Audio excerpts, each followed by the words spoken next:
The Columbia Broadcasting System and its affiliated stations present Orson Welles and the Mercury Theater on the air in The War of the Worlds by H.G. Wells.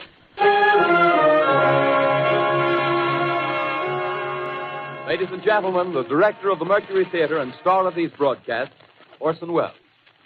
We know now that in the early years of the 20th century, this world was being watched closely by intelligences greater than man's, and yet as mortal as his own. We know now that as human beings busied themselves about their various concerns, they were scrutinized and studied, perhaps almost as narrowly as a man with a microscope might scrutinize the transient creatures that swarm and multiply in a drop of water. With infinite complacence, people went to and fro over the earth about their little affairs, serene in the assurance of their dominion over this small, spinning fragment of solar driftwood, which by chance or design, man has inherited out of the dark mystery of time and space. Yet across an immense ethereal gulf, minds that are to our minds as ours are to the beasts in the jungle, intellects, vast, cool, and unsympathetic, regarded this earth with envious eyes and slowly and surely drew their plans against us. In the 39th year of the 20th century came the Great Disillusionment. Near the end of October, business was better. The war scare was over. More men were back at work. Sales were picking up. On this particular evening, October 30th, the Crosley service estimated that 32 million people were listening in on radios. For the next 24 hours, not much change in temperature. A slight atmospheric disturbance of undetermined origin is reported over Nova Scotia, causing a low-pressure area to move down rather rapidly over the northeastern states, bringing a forecast of rain accompanied by winds of light gale force. Maximum temperature 66, minimum 48. This weather report comes to you from the Government Weather Bureau. We take you now to the Meridian Room in the Hotel Park Plaza in downtown New York, where you will be entertained by the music of Raymond Raquello and his orchestra.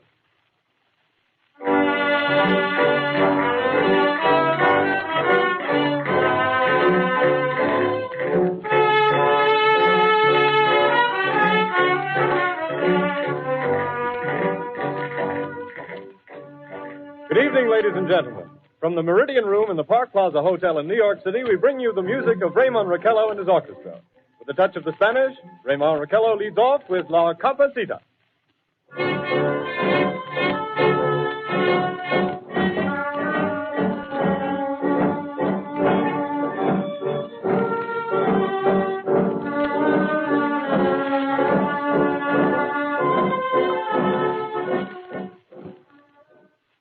Ladies and gentlemen, we interrupt our program of dance music to bring you a special bulletin from the Intercontinental Radio News. At 20 minutes before 8 Central Time, Professor Farrell of the Mount Jennings Observatory, Chicago, Illinois, reports observing several explosions of incandescent gas occurring at regular intervals on the planet Mars. The spectroscope indicates the gas to be hydrogen and moving toward the Earth with enormous velocity. Professor Pearson of the observatory at Princeton confirms Farrell's observation and describes the phenomenon as, quote, like a jet of blue flame shot from a gun, unquote. We now return you to the music of Raymond Raquello, playing for you in the Meridian Room of the Park Plaza Hotel, situated in downtown New York.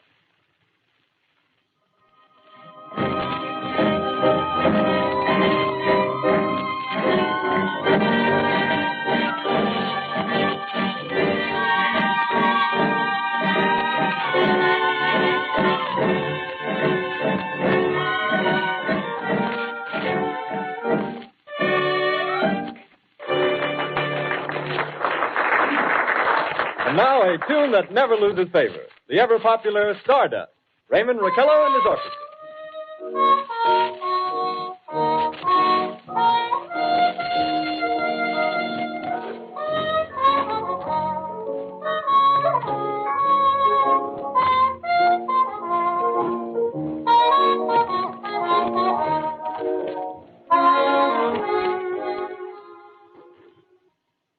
Ladies and gentlemen, following on the news given in our bulletin a moment ago, the Government Meteorological Bureau has requested the large observatories of the country to keep an astronomical watch on any further disturbances occurring on the planet Mars. Due to the unusual nature of this occurrence, we have arranged an interview with the noted astronomer, Professor Pearson, who will give us his views on this event. In a few moments, we will take you to the Princeton Observatory at Princeton, New Jersey. We return you until then to the music of Ramon Raquello and his orchestra.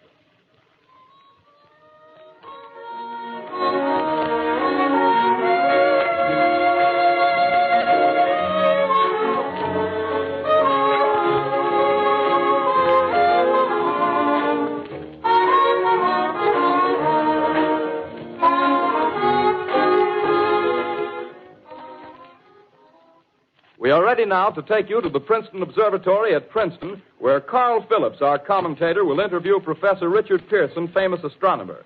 We take you now to Princeton, New Jersey.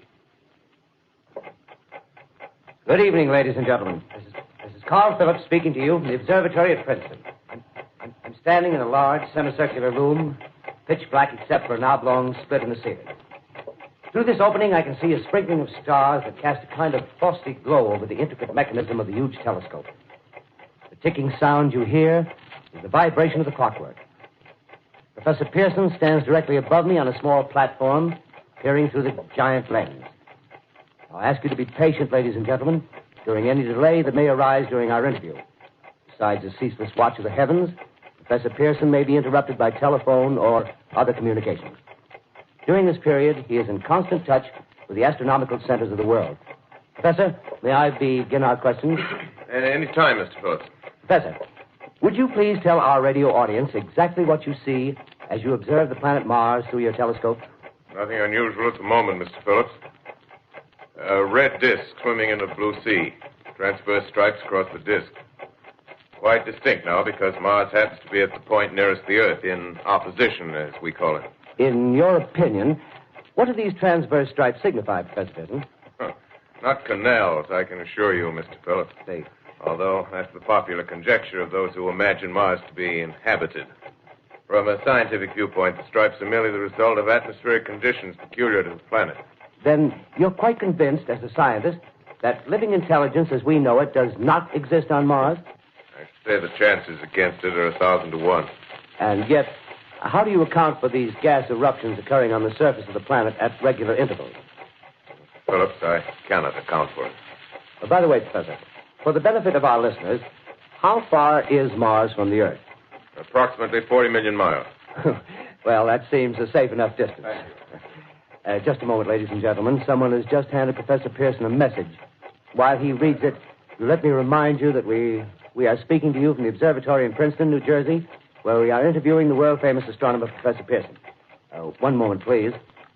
Professor Pearson has passed me a message which he has just received. Professor, may I read the message to the listening audience? Certainly, Mr. Phillips. Ladies and gentlemen, I shall read you a wire addressed to Professor Pearson from Dr. Gray of the Natural History Museum, New York. Quote, 9:15 p.m. Eastern Standard Time. Seismograph registered shock of almost earthquake intensity occurring within a radius of 20 miles of Princeton. Please investigate. Signed, Lloyd Gray, Chief of Astronomical Division. Unquote. Professor Pearson, could this occurrence possibly have something to do with the disturbances observed on the planet Mars? Hardly, Mr. Phillips. This is probably a meteorite of unusual size, and its arrival at this particular time is merely a coincidence. However, we shall conduct a search as soon as daylight permits. Thank you, Professor. Ladies and gentlemen, for the past 10 minutes, we've been speaking to you from the observatory at Princeton, bringing you a special interview with Professor Pearson, noted astronomer. This is Carl Phillips speaking. We are returning you now to our New York studio.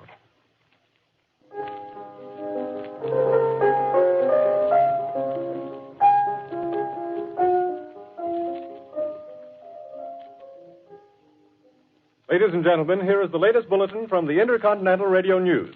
Toronto, Canada. Professor Morse of Macmillan University reports observing a total of 3 explosions on the planet Mars between the hours of 7:45 p.m. and 9:20 p.m. Eastern Standard Time. This confirms earlier reports received from American observatories. Now, nearer home, comes a special bulletin from Trenton, New Jersey. It is reported that at 8:50 p.m., a huge flaming object, believed to be a meteorite, fell on a farm in the neighborhood of Grover's Mill, New Jersey, 22 miles from Trenton. The flash in the sky was visible within a radius of several hundred miles, and the noise of the impact was heard as far north as Elizabeth. We have dispatched a special mobile unit to the scene, and we'll have our commentator, Carl Phillips, give you a word picture of the scene as soon as he can reach there from Princeton. In the meantime, we take you to the Hotel Martinet in Brooklyn, where Bobby Millett and his orchestra are offering a program of dance music.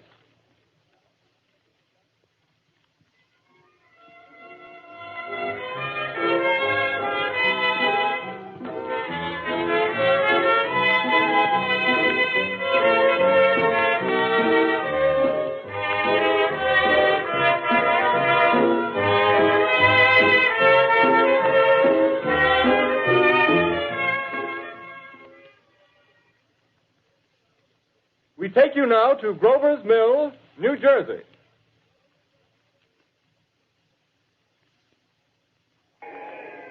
Ladies and gentlemen, this is Carl Phillips again, out at the Wilmot Farm, Grover's Mill, New Jersey. Professor Pearson and myself made the 11 miles from Princeton in 10 minutes. Well, I hardly know where to begin. To paint for you a word picture of a strange scene before my eyes, like something out of a modern Arabian Nights. Well, I just got here. I haven't had a chance to look around yet. I guess that's it. Yes, I guess that's the thing directly in front of me. Half buried in a vast pit. Must have struck with terrific force. The ground is covered with splinters of a tree. It must have struck on its way down. But I can see the object itself doesn't look very much like a meteor. At least not the meteors I've seen. It looks more like a huge cylinder. Has a diameter of, what would you say, Professor Pearson? What's that? What would you say, what's the diameter of this? About 30 yards. About 30 yards. The metal on the sheath is, well, I've never seen anything like it. The color is sort of yellowish white. It's curious. Spectators now are pressing close to the object in spite of the efforts of the police to keep them back. Getting in front of my line of vision. Would you mind standing one side, please? While the police are pushing the crowd back. Here's Mr. Wilmot, owner of the farm here. He may have some interesting facts to add. Mr. Wilmot, would you please tell the radio audience as much as you remember of this rather unusual visitor that dropped in your backyard? A step closer, please. Ladies and gentlemen, this is Mr. Wilmot. Well, I was listening to the radio. Closer and louder, please. Pardon me? Louder, please, closer. Yes. I was listening to the radio and kind of drowsing. That professor fellow was talking about Mars, so I was half chosen and half... Yes, Mr. Wilmot, and then what happened? Well, as I was saying, I was listening to the radio... kind of halfway. Yes, Mr. Wilmot. And then you saw something. Well, not first off. I heard something. And what did you hear?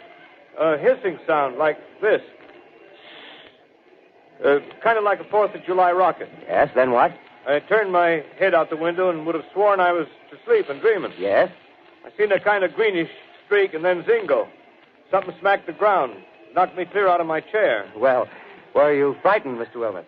Well, I ain't quite sure. I reckon I was kind of riled. Well, thank you, Mr. Wilmot. Thank you very much. Yeah, you want me to tell No, that's quite all right. That's plenty. Ladies and gentlemen, you've just heard Mr. Wilmot, owner of the farm where this thing has fallen. I wish I could convey the atmosphere, the background of this fantastic scene. Hundreds of cars are parked in a field in back of us, and the police are trying to rope off the roadway leading into the farm, but it's no use. They're breaking right through. The car's headlights throw an enormous spotlight on the pit where the object's half buried. Now, some of the more daring souls now are venturing near the edge. Their silhouettes stand out against the metal sheen. One man wants to touch the thing. He's having an argument with the policeman. Now, the policeman wins. Now, ladies and gentlemen, there's something I haven't mentioned in all this excitement, but it's becoming more distinct. Perhaps you've caught it already on your radio. Listen, please. Do you hear it? It's a curious humming sound that seems to come from inside the object. I'll move the microphone nearer. Here. Now, we're not more than 25 feet away. Can you hear it now? Professor Pearson. Yes, Mr. Crow. Can you tell us the meaning of that scraping noise inside the thing? Possibly the unequal cooling of its surface. I say, do you still think it's a meteor, Professor? I don't know what to think. The metal casing is definitely extraterrestrial. Not found on this Earth. Friction with the Earth's atmosphere usually tears holes in a meteorite. This thing is smooth, and you can see its cylindrical Just a minute. shape. Something's happening. Ladies and gentlemen, this is terrific. This end of the thing is beginning to flake off. The top is beginning to rotate like a screw, and the thing must be hollow.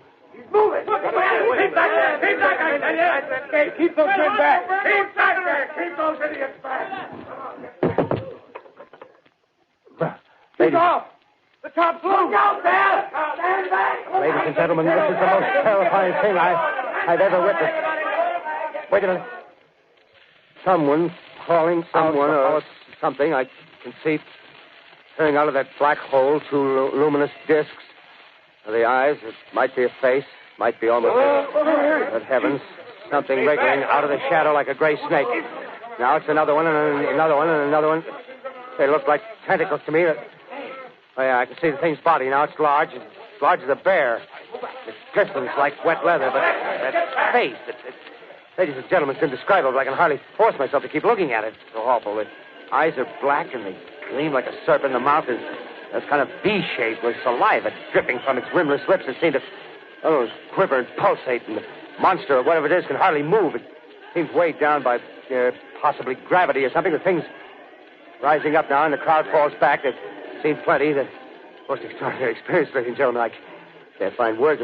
Well, I'll pull this microphone with me as I talk. I'll have to stop the description until I can take a new position. Hold on, will you, please? I'll be right back in a minute.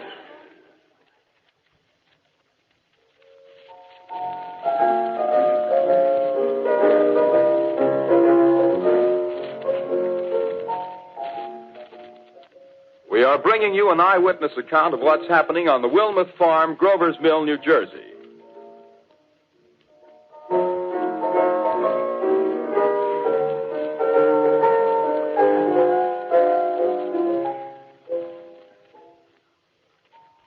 We now return you to Carl Phillips at Grover's Mill. Ladies and gentlemen, am I on? Ladies and gentlemen, here I am, back of a stone wall that adjoins Mr. Wilmuth's garden. From here, I get a sweep of the whole scene. I'll give you every detail as long as I can talk and as long as I can see.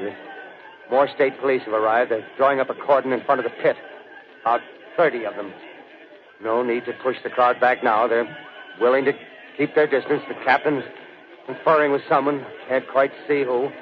Oh, yes, I believe it's Professor Pearson. Yes, it is. Now they've parted, and the professor moves around one side, studying the object while the captain and two policemen advance with something in their hands. I can see it now. It's a white handkerchief tied to a pole. Flag of truce. If those preachers know what that means, what anything means. Wait a minute, something's happening. Humped shape is rising out of the pit. I can make out a small beam of light against a mirror. What's that? There's a jet of flame springing from the mirror, and it leaps right at the advancing men. It strikes them head on. Oh, Lord, they're turning into flames. Oh, the whole field's caught up by the woods, the barns, the gas tanks of the automobiles, spreading everywhere. It's coming this way now, about 20 yards to my right.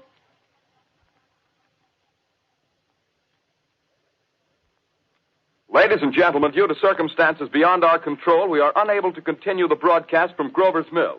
Evidently, there's some difficulty with our field transmission. However, we will return to that point at the earliest opportunity. In the meantime, we have a late bulletin from San Diego, California. Professor Indelkoffer, speaking at a dinner of the California Astronomical Society, expressed the opinion that the explosions on Mars are undoubtedly nothing more than severe volcanic disturbances on the surface of the planet. We continue now with our piano interlude.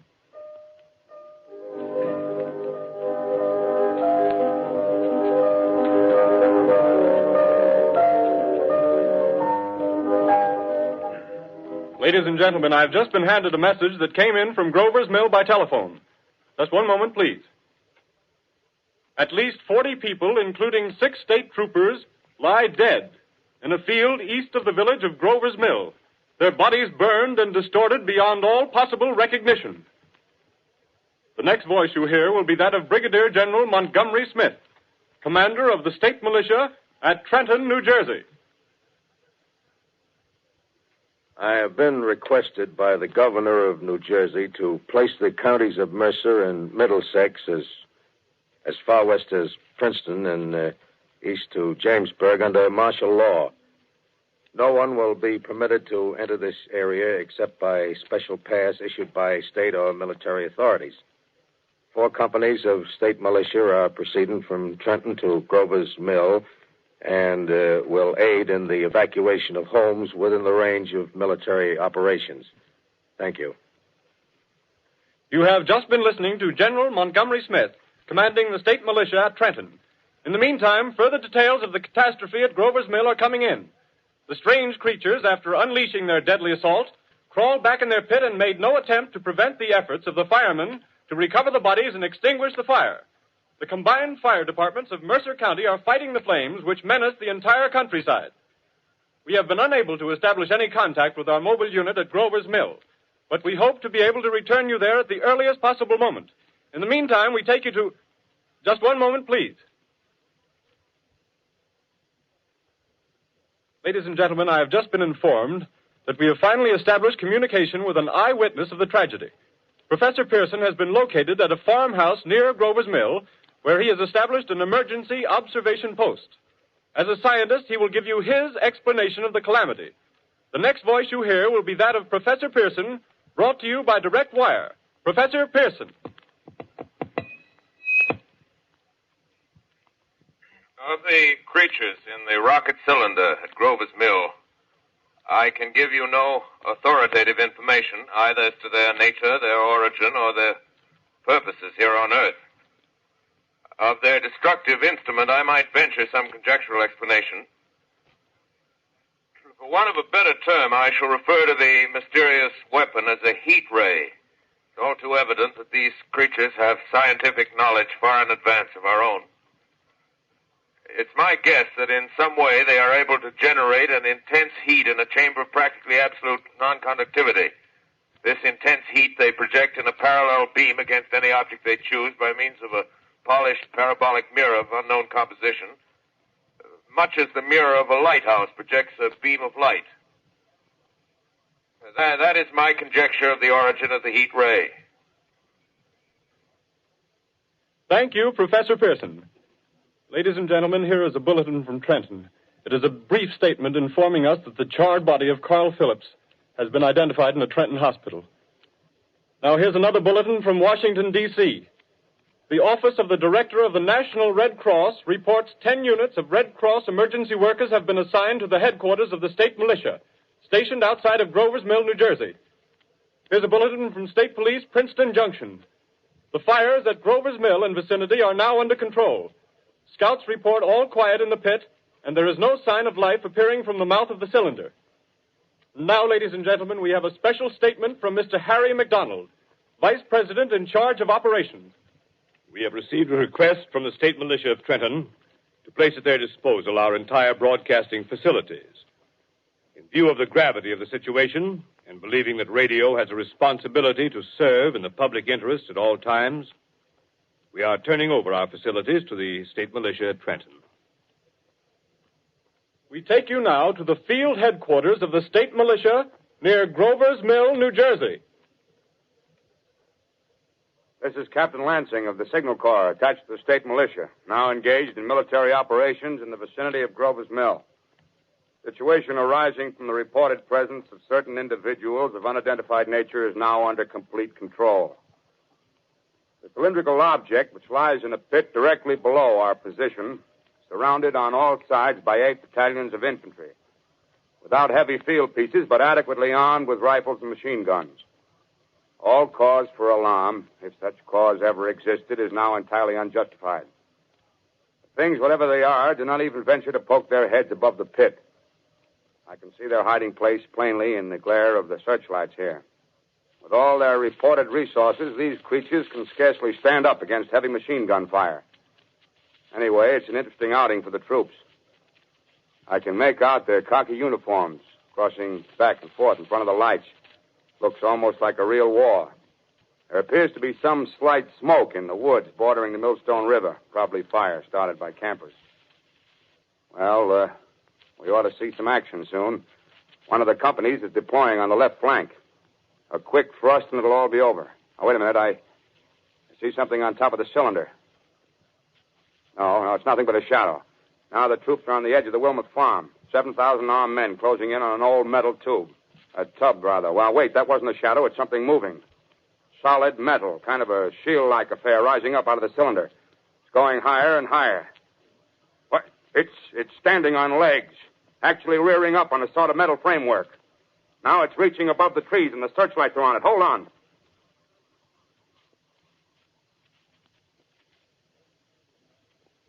Ladies and gentlemen, I have a grave announcement to make. Incredible as it may seem, both the observations of science and the evidence of our eyes lead to the inescapable assumption that those strange beings who landed in the Jersey farmlands tonight are the vanguard of an invading army from the planet Mars. The battle which took place tonight at Grover Mills has ended in one of the most startling defeats ever suffered by an army in modern times. 7,000 men armed with rifles and machine guns pitted against a single fighting machine of the invaders from Mars. 120 known survivors. The rest strewn over the battle area from Grover's Mill to Plainsboro, crushed and trampled to death under the metal feet of the monster, or burned to cinders by its heat ray. The monster is now in control of the middle section of New Jersey and has effectively cut the state through its center. Communication lines are down from Pennsylvania to the Atlantic Ocean. Railroad tracks are torn and service from New York to Philadelphia discontinued, except routing some of the trains through Allerton and Phoenixville. Highways to the north, south, and west are clogged with frantic human traffic. Police and army reserves are unable to control the mad flight. By morning, the fugitives will have swelled Philadelphia, Camden, and Trenton, it is estimated, to twice their normal population. Martial law prevails throughout New Jersey and eastern Pennsylvania. At this time, we take you to Washington for a special broadcast on the national emergency. The Secretary of the Interior. Citizens of the nation, I shall not try to conceal the gravity of the situation that confronts the country, nor the concern of your government in protecting the lives and property of its people. However, I wish to impress upon you, private citizens and public officials, all of you, the urgent need of calm and resourceful action. Fortunately, this formidable enemy is still confined to a comparatively small area, and we may place our faith in the military forces to keep them there. In the meantime, placing our faith in God, we must continue the performance of our duties, each and every one of us, so that we may confront this destructive adversary with a nation united, courageous, and consecrated to the preservation of human supremacy on this earth. I thank you.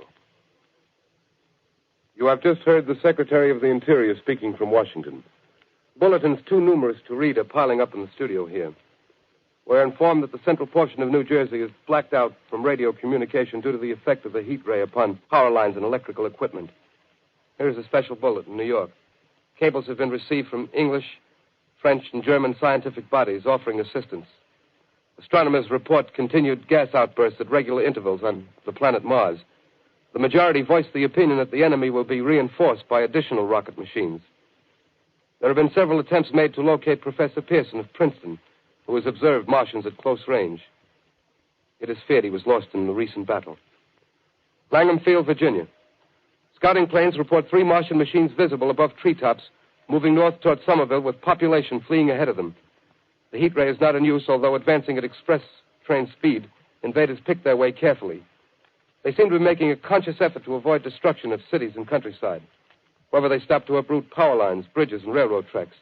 Their apparent objective is to crush resistance, paralyze communication, and disorganize human society. Here is a bulletin from Basking Ridge, New Jersey. Coon hunters have stumbled on a second cylinder similar to the first, embedded in the Great Swamp 20 miles south of Morristown. Army field pieces are proceeding from Newark to blow up the second invading unit before the cylinder can be opened and the fighting machine rigged.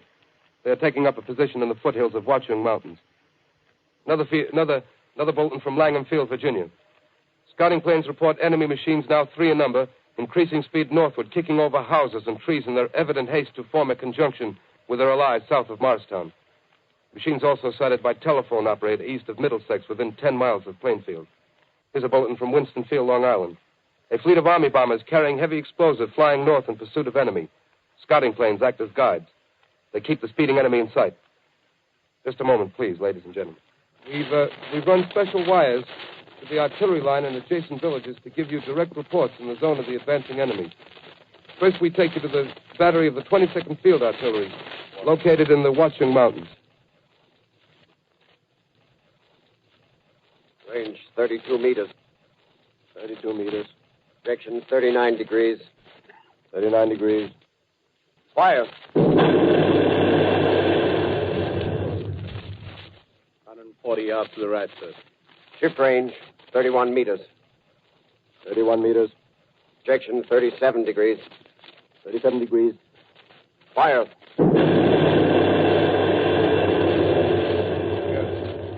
Hit, sir. Got the tripod of one of them. That's stopped. The others are trying to repair it. Quick, get the range. Shift 30 meters. 30 meters. Projection 27 degrees. 27 degrees. Fire.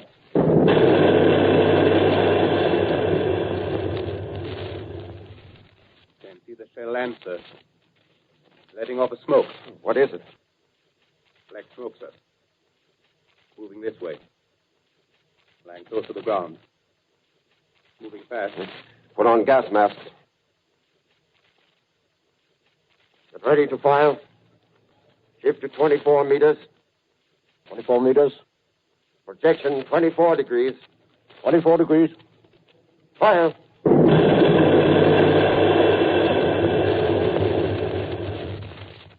Still can't see, sir. Smoke's coming nearer. Get the range. 23 meters. 23 meters. 23 meters. Protection 22 degrees. 22 degrees.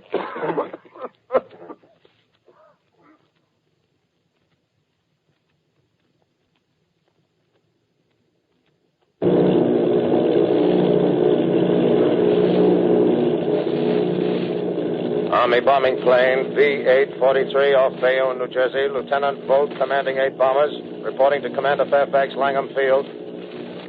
This is Bolt reporting to Commander Fairfax, Langham Field. Enemy tripod machines now in sight. Reinforced by 3 machines from the Morristown cylinder. 6 altogether. 1 machine partially crippled. Believed hit by shell from Army gun in Watchung Mountains. Guns now appear silent. A heavy black fog hanging close to the earth of extreme density, nature unknown. No sign of heat ray.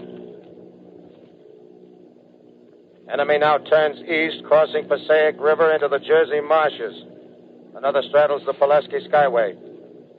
Evident objective is New York City. They're pushing down a high-tension power station. Machines are close together now, and we're ready to attack. Planes circling, ready to strike.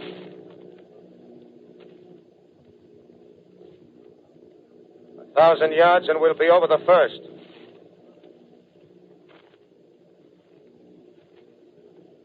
$800 yards.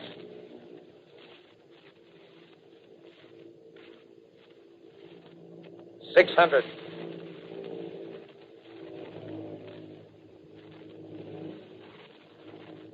$400. $200. There they go. The giant arm raised. Green flash. They're spraying us with flame. 2,000 feet. Engines are giving out. No chance to release bombs. Only one thing left. Drop on them, plane and all.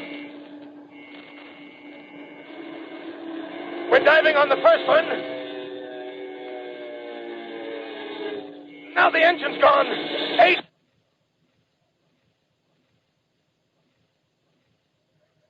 This is Bayonne, New Jersey, calling Langham Field.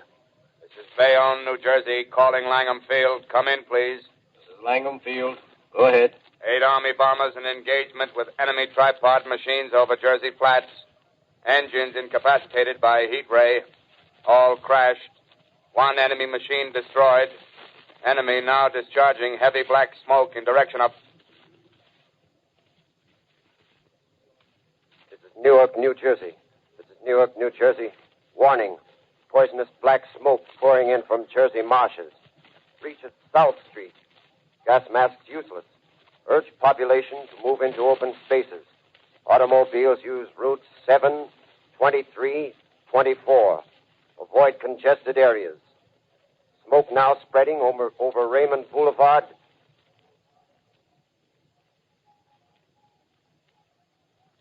X2L calling CQ, 2X2L calling CQ, 2X2L calling 8X3R. Come in, please. This is 8X3R coming back at 2X2L. How's reception? How's reception? K, please. Where are you, 8X3R? What's the matter? Where are you?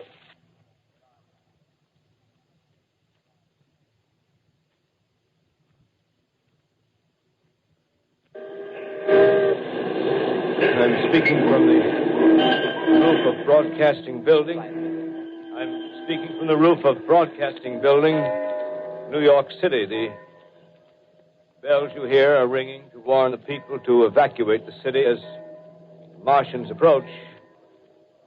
Estimated in the last 2 hours, 3 million people have moved out along the roads to the north. Hutchison River Parkway is still kept open for motor traffic. Avoid bridges to Long Island, hopelessly jammed.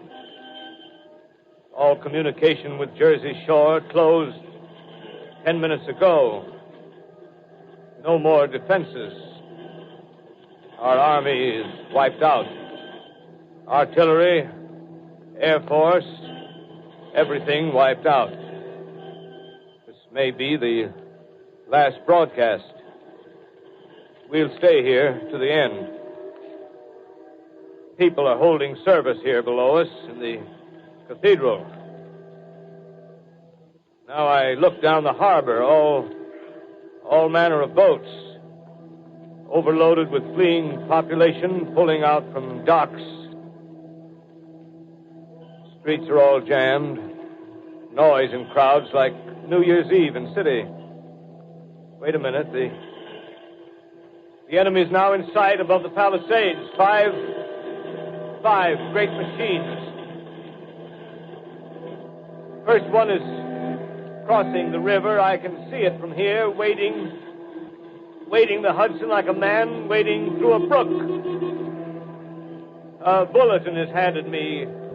Martian cylinders are falling all over the country.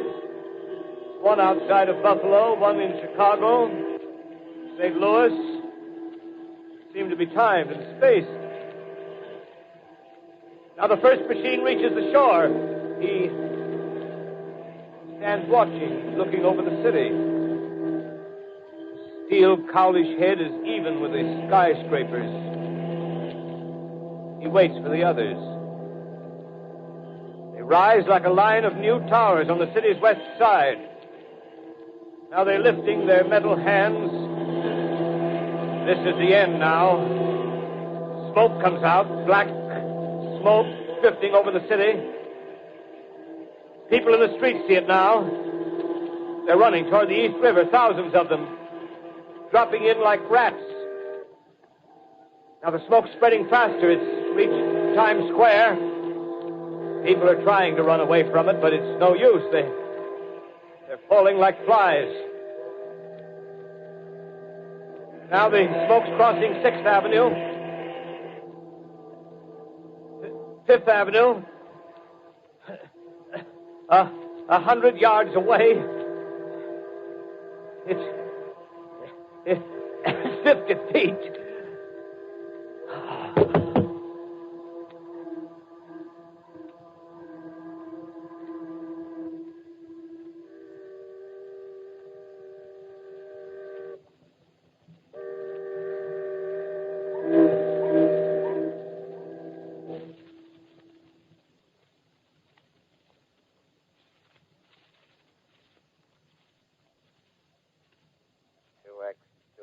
Calling CQ.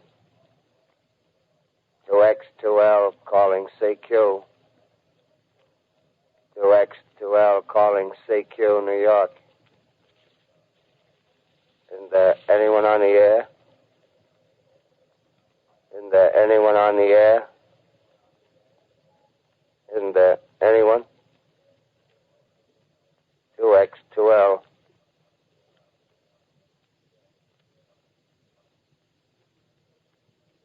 You are listening to a CBS presentation of Orson Welles and the Mercury Theater on the Air in an original dramatization of The War of the Worlds by H.G. Wells. The performance will continue after a brief intermission. This is the Columbia Broadcasting System. The War of the Worlds by H.G. Wells, starring Orson Welles and the Mercury Theater on the Air.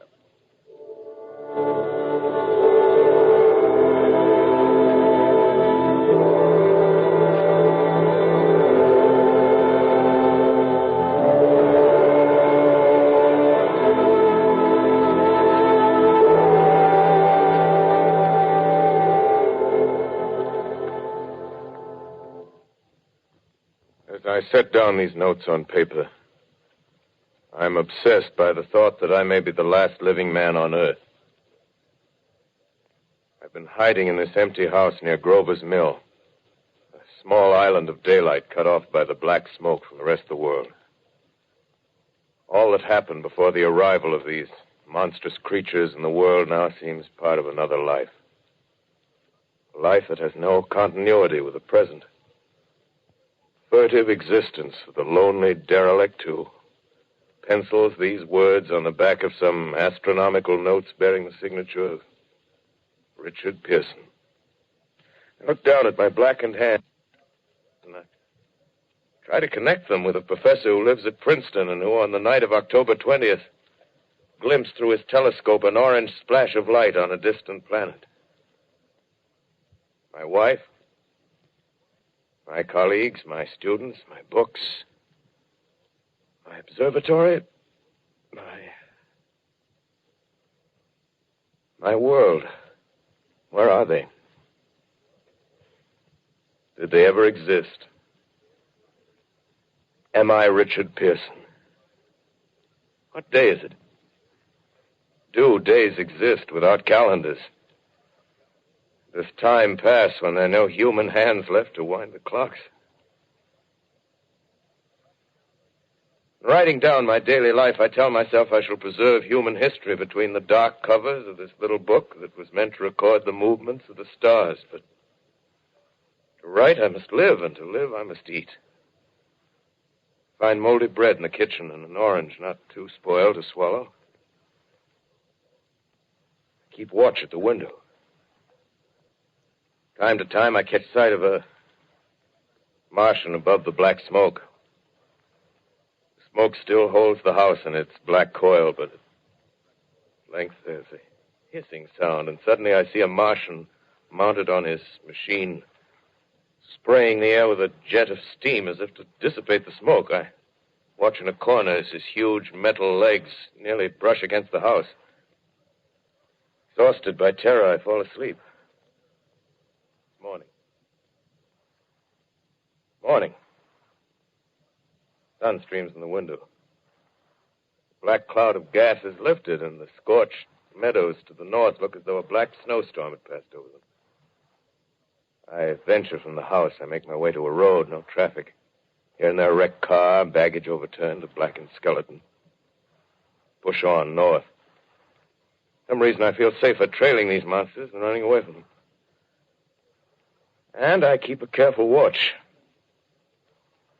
I've seen the Martians feed. Should one of their machines appear over the top of trees, I'm ready to fling myself flat on the earth. Come to a chestnut tree. October. Chestnuts are ripe. Fill my pockets. I must keep alive.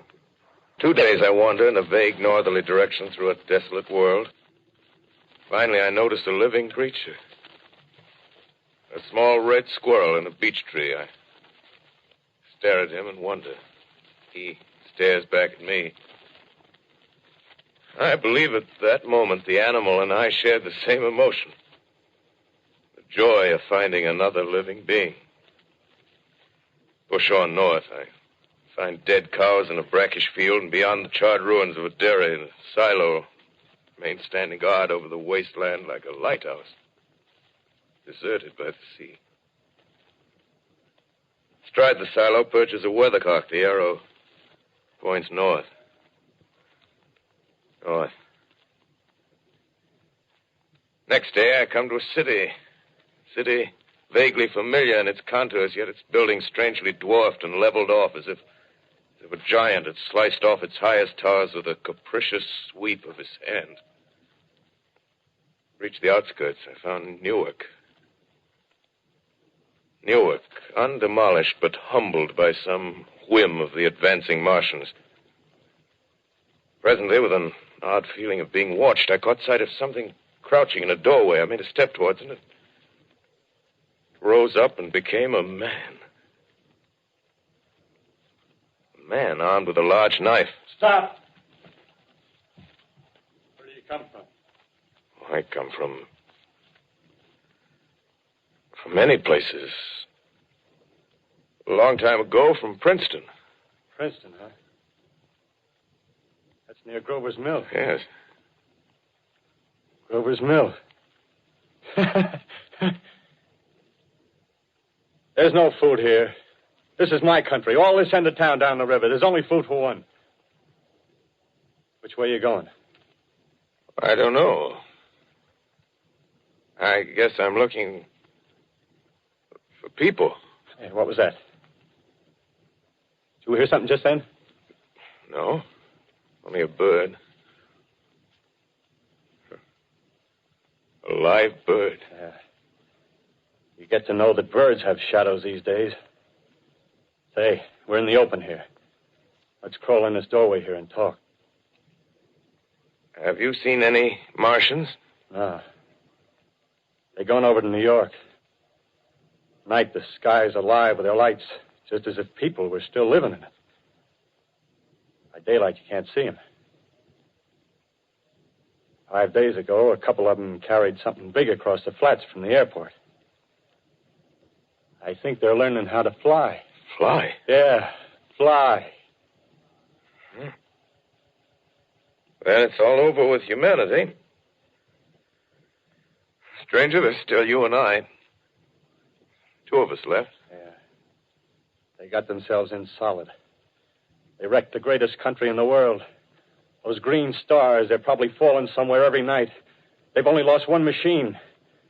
There isn't anything to do. We're done. We're licked. Where were you? You're in a uniform. Yeah, what's left of it. I was in the militia. National Guard. That's good. There wasn't any war.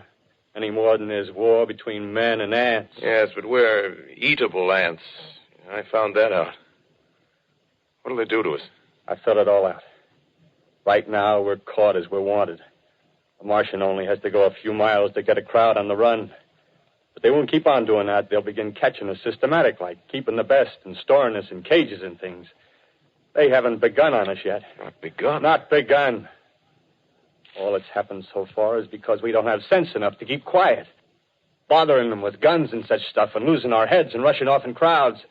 No, instead of our rushing around blind, we got to fix ourselves up. Fix ourselves up according to the way things are now. Cities, nations, civilization, progress. Yes, but if that's so, what is there to live for? Well, there won't be any more concerts for 1,000,000 years or so, and no nice little dinners at restaurants. If it's amusement you're after, I guess the game's up. What is there left? Life, that's what. I want to live. Yeah, and so do you. We're not going to be exterminated. And I don't mean to be caught either. Tamed and fattened and bred like an ox. What are you going to do? I'm going on. Right under their feet. I got a plan. We men as men, we're finished. We don't know enough. We got to learn plenty before we got a chance. We've got to live and keep free while we learn, see? I've thought it all out, see? Well, tell me the rest. Well, it isn't all of us that are made for wild beasts. That's what it got to. That's what it got to be. That's why I watched you. Watched you. All those little office workers that used to live in these houses. They be no good. They haven't any stuff in them. They used to run. Run off to work. I've seen hundreds of them running to catch their commuter's train in the morning, afraid they'd get canned if they didn't. Running back at night, afraid they wouldn't be in time for dinner. Lives insured and a little invested in case of accidents. Yeah, and on Sundays, worried about the hereafter. Well, the Martians, they'll be a godsend for those guys. Nice roomy cages, good food, careful breeding, no worries. Yeah, after a week or so of chasing around the fields on empty stomachs, they'll come and be glad to be caught. You've thought it all out, haven't you? Sure, you bet I have. That isn't all. These Martians are going to make pets of some of them. Train them to do tricks. Who knows, get sentimental over the pet boy who grew up and had to be killed. Yeah, and some maybe, they'll train to hunt us. Oh, no, it's impossible. Human Yes, they will. There's men who do it gladly. If one of them ever comes after me, by... In the meantime, you and I and others like us, where are we to live when the Martians own the Earth? I got it all figured out. We'll live underground. I've been thinking about the sewers. Under New York, there are miles and miles of them. The main ones, they're big enough for anybody. Then there's cellars, vaults, underground storerooms, railway tunnels, subways. You begin to see, huh? We'll get a bunch of strong men together. No weaklings. That rubbish, out. As you meant me to go. All right. Give you a chance, didn't I? Won't quarrel about that. Go on. Well, we got to make safe places for us to stay in, see? Get all the books we can. Science books. That's where men like you come in, see? We raid the museums. We'll even spy on the Martians. May not be so much we have to learn before... Listen. Just imagine this. 4 or 5 of their own fighting machines suddenly start off. Heat rays right and left. Not a Martian in them. Not a Martian in them, see? But men. Men who've learned the way how. May even be in our time. Gee. Imagine having one of them lovely things with a heat ray wide and free. We'd turn it on Martians. We'd turn it on men. We'd bring everybody down on their knees. That's your plan. You, me, a few more of us. We'd own the world. I see. Hey, what's the matter? Where are you going? Not to your world. Bye, stranger. Well, after parting with the artilleryman, I came at last to the Holland Tunnel, entered that silent tube. Anxious to know the fate of the great city on the other side of the Hudson. Cautiously, I came out of the tunnel and made my way up Canal Street. Reached 14th Street, and there again were black powder and several bodies and an evil, ominous smell from the gratings of the cellars of some of the houses. I wandered up through the 30s and 40s, stood alone on Times Square. Caught sight of a lean dog running down 7th Avenue with a piece of dark brown meat in his jaws and a pack of starving mongrels at his heels. Made a wide circle around me as though he feared I might prove a fresh competitor. Walked up Broadway in the direction of that strange powder, past silent shop windows, displaying their mute wares to empty sidewalks. Past the Capitol Theater, silent, dark. Past a shooting gallery where a row of empty guns faced an arrested line of wooden ducks. Near Columbus Circle, I noticed models of 1939 motor cars in the showrooms facing empty streets. Over the top of the General Motors building, I watched a flock of black birds circling in the sky. Hurried on. Suddenly, I caught sight of the hood of a Martian machine, standing somewhere in Central Park, gleaming in the late afternoon sun. An insane idea. I rushed recklessly across Columbus Circle and into the park. I climbed a small hill above the pond at 60th Street, and from there I could see standing in a silent row along the mall 19 of those great metal titans, their cowls empty, their steel arms hanging listlessly by their sides. I looked in vain for the monsters that inhabit those machines. Suddenly, my eyes were attracted to the immense flock of black birds that hovered directly below me. They circled to the ground. And there before my eyes, stark and silent, lay the Martians with the hungry birds pecking and tearing brown shreds of flesh from their dead bodies.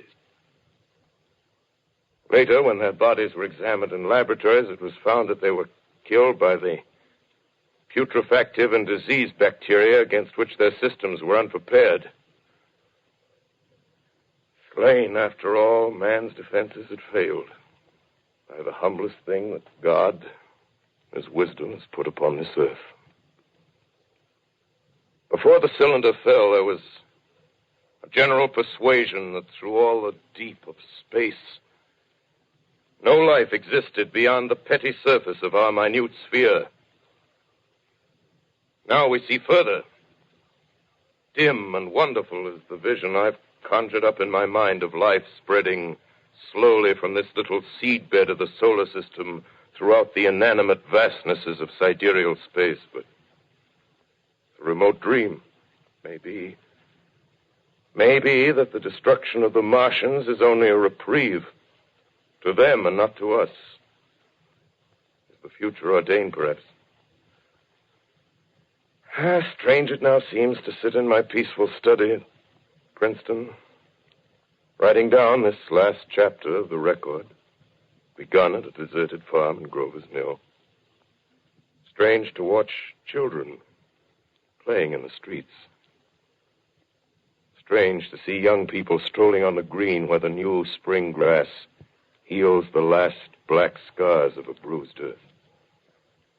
Strange to watch the sightseers enter the museum where the dissembled parts of a Martian machine are kept on public view. Strange when I recall the time when I first saw it. Bright and clean-cut, hard and silent under the dawn of that last great day.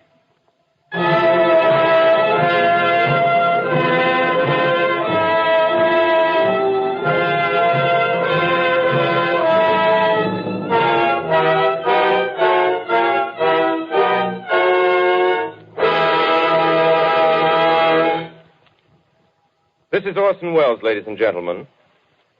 Out of character, to assure you that the War of the Worlds has no further significance than as the holiday offering it was intended to be. The Mercury Theater's own radio version of dressing up in a sheet and jumping out of a bush and saying boo. Starting now, we couldn't soap all your windows and steal all your garden gates by tomorrow night, so we did the best next thing. We annihilated the world before your very ears and utterly destroyed the CBS. You will be relieved, I hope, to learn that we didn't mean it and that both institutions are still open for business. So goodbye, everybody, and remember, please, for the next day or so, the terrible lesson you learned tonight. That grinning, glowing, globular invader of your living room is an inhabitant of the pumpkin patch, and if your doorbell rings and nobody's there, that was no Martian. It's Halloween.